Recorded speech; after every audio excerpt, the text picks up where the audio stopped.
Mbote na bino nyonso ba abonné ya Tiananga TV. C'est toujours moi, votre humble servante, Carmen Tamaya, la cadette de la presse. Toujours na émission na biso raconte. Vraiment bandeko bazo lembate ko benganga pona ko supposer nga ba kana bango parce que baza vraiment na besoin ya conseil. Baza vraiment na besoin ya ba conseil. Eza na ndeko na biso moko ya mwasi na kombo ya Samantha. Ye azalaki na fiancé na ye. Fiancé ne kombo nezalaki Valentin. En tout cas vraiment basalaki 5 ans ya fiançailles. 5 ans. Ndeko Valentin lobi na Samantha que non, Samantha 5 ans ya fiançailles c'est déjà beaucoup. Naza na moi ndambo mbongo moko awa. Et tant que moi sinanga, soko ki ko epolenga na ko ma lettre na pese pa na bino na sala na no prédot. Na sala na no prédot. Si le temps nazo zela mo mbongo moko boye wana to ebindeni to ki ko sala po to si samara na biso nyonso ya libala. Tellement Samantha lingaka fiancé na yo na Valentin makasi. Alobi na c'est bon, ngandi na zabwe awa naza kaka na $200. Naza na $200. Na ebite yo soko za na combien to sangisa. To sala na no prédot comme ça les restes wana totala na sima. Ndeko Samantha kanga mutema te. Azwi mbongo na azalaki nango apesi epai ya Valentin. Comme ça Valentin parle à comme lettre et ya na famille à Samantha. Bande ko botala nanu degré bana mibali bazana ki motema mabe. Mona mwasa batu mbongo na ya pasi. Mais comme azaki na bolinga mobali ne amona ki autrement oki osala te. Azwi mbongo apesi mobali. Mobali fala comme lettre ya na famille à Samantha. A commis lettre et que dans la famille moi mosusu. Donc à part Samantha, Valentin azalaki na chéri mosusu bandia ko vivre na ye. A commis lettre et que dans la famille moi mosusu. Samantha banda causer la lettre. Banda causer la lettre. Lettre ya kate.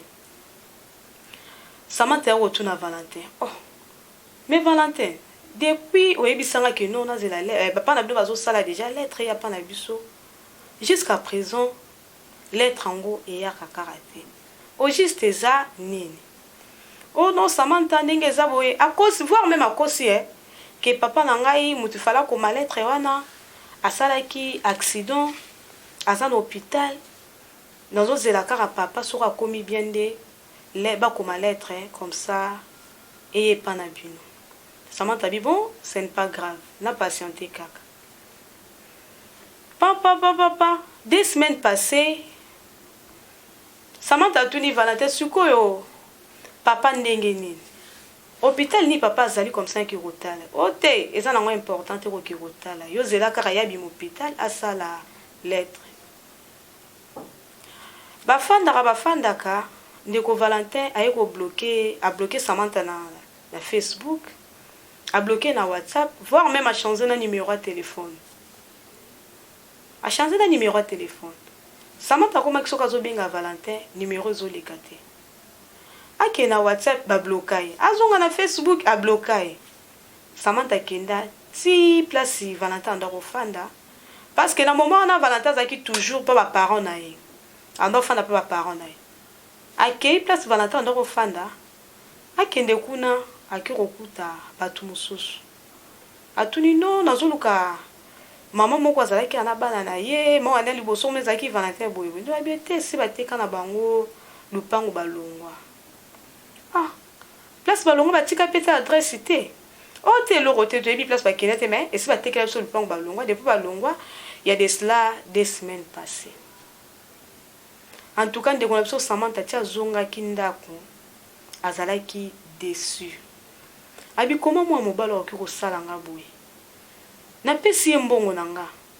tellement nazalaki na bolingo ya mobali na nga napesi mbongo na nga tosangisa tosala nano ata près d'autres comme ça les restes totala ndenge nini nzambe akomemela biso abloke nga na Facebook abloke nga na WhatsApp place bando kofanda alongwa adresse bakomi na yebi pe atate samedi kona biso Samantha tiaki souci vraiment ya souci car ndenge ezalaka Samantha koti Facebook azosola tala boye publication ndeko na biso Valentin ake koprédoter mwasi mosusu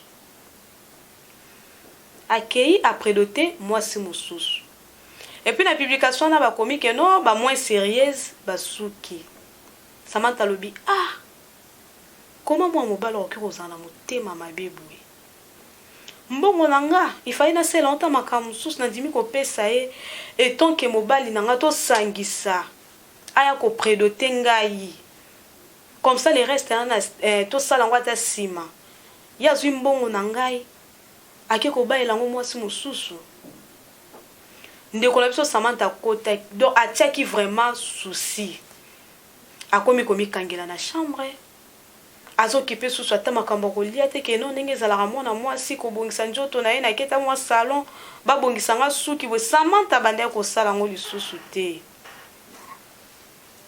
ako soki bacamarade baye koluki omona mama ya Samantha esi Samantha ayebisi bacamarade ya Samantha ke no mwana oyo nazocomprendre ye te so nazotuna ye au juste qu'est-ce qui ne va pas avec toi Samantha azoloba na nga ka maman eloko te bino kombo za bacamarade na ye aza na chambre bokota na bomeka kosola na ye bacamarade ya Samantha bakoti na chambre bamoni Samantha nde bayebisi Samantha ozo ata yo moko ozomimona te ke ndenge oza wana oza lisu ndenge ozalaka te obebi okonzi tentire ekomi bizarre problème nini yaya to bacamarade na yo yebisa biso nde Samantha bandi koexpliquer bacamarade na ye parce que bacamarade ya Samantha bayebaki Valentin parce que 5 ans de fiançailles c'est beaucoup abibo tala likambo Valentin salinga alakisi bango bafoto wana wazwaki a partir ya Facebook ndenge Valentin kende koprédoter nde bacamarade bamei koconseiller bayebisi ke non yaya sois forte eza makambo eyaka ntango mosusu mpe Valentin ngo azalaki na ye mobali na yo ya vie te toza na besoin ozonga Samantha oyo ozalaka ma chérie oza vraiment ya kobeba obebi makasi posa na biso eza ozonga ndenge ozalaka mibali baza ebele soit kende kutana basala nzambe osola na bango o expliquer bango ka na yo nde Samantha yebisi bacamarade ni bon ça va problème eza te nakokende nakokutana na père spirituel nanga nasola na ye na eloko oyo ekomelinga nde Samantha ntango akei akutani na pasteur aexplike pasteur na ye ta pasteur tala parce que pasteur payebaki ndeko na biso Valentin pasteur tama Valentin asali ngai boye nde pasteur ayebisi Samantha kotia susi te makambo mosusu ezaka nzambe nde apermetaka lokola yo opesaki ye bosangisa eza teke opesa nyonso me lokola yabaki bosangisa aya koprédote yo aki aprédote mwasi mosusu problème eza te mbongo wana Valentin azwaki na maboko na bakati yo maboko te bakati yo makolo te batoboli yo misu te ta mosusu kutu oyo obimisi eza moke me oyo nzambe akofuta yo ekozala plus vraiment mwana ngai longola souci zonga vraiment Samantha oyo ndenge ozalaka liboso nga mpe na kolemba te kotia na mabondeli nde Samantha nasuka lo bon merci papa Samantha zonga ne pa na bango petit à petit akomne pe kobosa na Valentin abosani na yeye azongi na vraiment ndenge azalaka ambiance quoi azongi na ambiance ne penza ndenge azalaka jo msusu atalaka ka numéro moko ebengi ye allô bonjour on a Samantha oui c'est bien moi allô bien Valentin wapi bosani na Valentin mobile na boye Valentin boni parce que Samantha sola ki na Valentin normal on dirait que ta sala est tel que moi ma bête Valentin boni oh bien Samantha bongo yo nga pe na zana ngai bien oh ma chérie ndenge kutu na meki kobenga numéro no eleke kamusinga na yeba peut-être ata mso changer numéro na rozana posa kokutana tosolola osola nanga tosola nini oh tena dans vraiment la besoin na yo tokutana tosolola mais pour le moment nga naza na kinte na boma retour nanga vraiment il faut tout le monde na to solo la Samantha bon Samantha bi problème exact non ose la ka retour un mois et demi passé ndeko na biso Valentin azaki na boma place soit bazaki na mwasi na ye pour après près d'autres soit na Valentin ba voyager na mwasi na ye bakendaki boma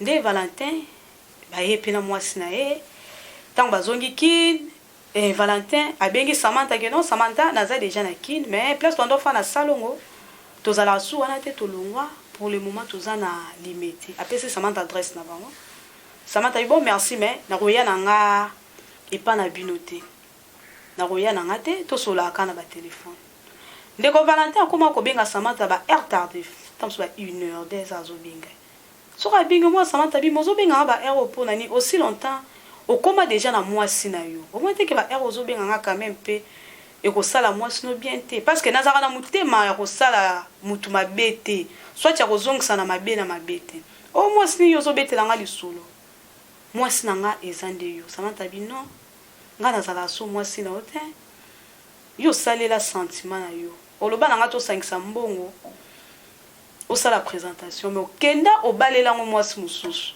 lelo ko betela nga lisolo ke ngande mwasi na yo mwasi ano yebi ete en tout cas Valentin naza vraiment désolé. Ok Valentin tchekenda ko prédoter mwasi wana maman na Valentin azalate papa Valentin azalate ni bandeko Valentin kendaka kaka na ba camarade nda kenda ko sala présentation wana ndalo non Samantha ko sola téléphone vous avez bien te tout le monde en face to solo là vraiment Samantha bi bon na roya journée Samantha précisé pe Valentin jour oyo akoye pa na bango les jours en pe tango koki j'espère qu'elle sera ezaka un certain dimanche abengi Valentin ozawa pe otena na ndaku yaka pa na limité apesi Samantha adresse de Samantha tango akepa na bango bakutani na Valentin bandi ko s'excuser et pas ya Samantha afukami alobi maman limbisanga na onyo sona salaki na ebi loko etindaki ngate pe na ebite mwana mwasi yango soko asalelaki nga kisi ou bien nini po directement kana bosa na yo boye na kende kobala ye kutu tala ndenge tokende na boma ku oya montaki nga soki nga na bimi na ke musala or que la fille en question akotisaka na ye mibali musu na ndako ba voisine bande ko yebisanga me na bande ko douter ti jour mususu ngai moko na ya na kangaye mais tant na kangie na sala ki on dirait eloko ezana ngote pourtant la fille na kangie na mobile s'excuser pas na nga que non papa limbisanga boye na yose ça va problème te na pe na kanda na ngote oeza kutu présentation pa na sala leta ba buzo bazo sa déjà na ndako alibala bongo soki ezalaki kino na régulariser makambo na nga nyonso enga kozala ndenge nini Samantha limbisanga tozongela bolingo na biso ndenge tozalaki liboso. En tout cas babone na biso ya Tsananga TV toza vraiment na besoin kaka ya ba commentaire na bino parce que ba commentaire wana nde edaka biso pona kopesa conseil na bandeko bazo benganga pona bandeko bazo benganga o bazo betelanga masolo na bango toza juste kaka na besoin vraiment ya ba conseil na bino.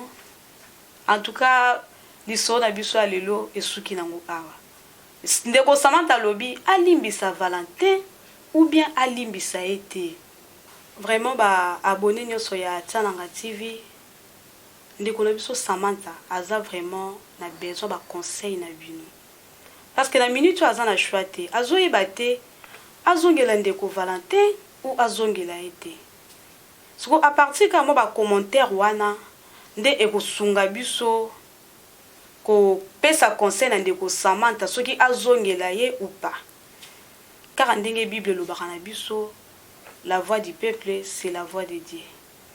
Toza vraiment na besoin ya ba commentaire na bino donc tozo zela ba commentaire na bino poto yebisa ndeko Samantha parce que la minute oyo yazaka na posa to yebisa ye que non ba abonné so Tsananga TV ba lobi zongela ye ou soit ba abonné Tsananga TV ba lobi ko zongela ete vraiment bandeko toza vraiment na besoin kaka ya ba commentaire na bino nde ko aider biso mpo topesa conseil na ndeko Samantha. Merci beaucoup.